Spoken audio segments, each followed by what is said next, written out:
हर महादेव जय आदिवासी.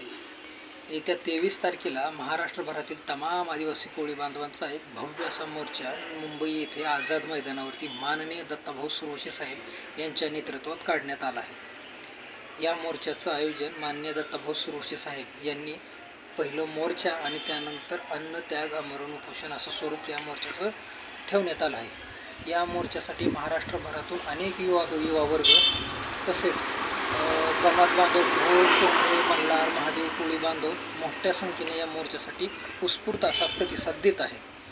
माननीय दत्ताभाऊ सुरवशी साहेब यांनी आदिवासी कोळी बांधवांच्या या संघर्षमय लढ्यात सर्व जमात बांधवांना एकजूट करून संघटित करण्यासाठी पुन्हा आणखीन सक्रियतेनं काम चालू केलं आहे व ते धुळे आणि जळगाव जिल्ह्याच्या दौऱ्यावरती देखील आहे. आता दुसरा प्रश्न असा आहे की या मोर्चाच्या माध्यमातून नागपूर येथे जो घडलेला प्रकार होता, आपलं यशस्वी होत असलेलं आंदोलन पाहता प्रशासनाला हाताशी धरून जे आपलं आंदोलन चिरडावण्याचं लाजिरवाणी कृत्य केलं आहे, त्या कृत्याचा जाब देखील या मोर्चाच्या माध्यमातून विचारला जाईल. आणि तसेच नागपूरमध्ये पोलीस बळाचा वापर करून हे आंदोलन चिरडवण्याचा प्रयत्न केला, परंतु यावेळेस असं काही घडणार नाही, कारण की जे शासनाला करता येईल ते शासनानं करावं.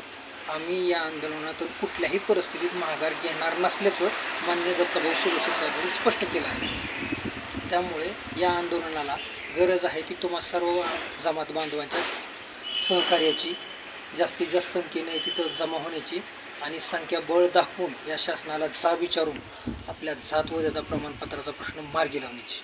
तसेच 28, 29, 30 ह्या क्रमांकावरती आपण स्पष्टपणे आपला उल्लेख केला असताना देखील हे शासन आपल्याला जाणून बुजून जात व देता प्रमाणपत्रापासून वंचित ठेवतं. हा मुद्दा यावेळेस शासनाच्या स्पष्टपणे लक्षात आणून देऊन प्रश्न मार्गी न लावल्यास त्याची फळं या शासनाला भोगावी लागतील, हे देखील माननीय दत्ताभाऊ सुरवशी साहेबांनी स्पष्ट केलं आहे. त्यामुळे माझी सर्व कोळी बांधवांना विनंती आहे की आपण ढोर, टोकरे, मल्हार, महादेव, कोळी बांधव, पश्चिम महाराष्ट्र, विदर्भ संपूर्ण भागातून, मराठवाडा असो किंवा महाराष्ट्राच्या कानाकोपऱ्यातून प्रत्येक बांधवांनी या मोर्चाला मोठ्या संख्येने उपस्थित राहून हा मोर्चा यशस्वी करण्यासाठी आपलं योगदान द्यावं, हीच विनंती. जय वाल्मिकी. हर हर महादेव.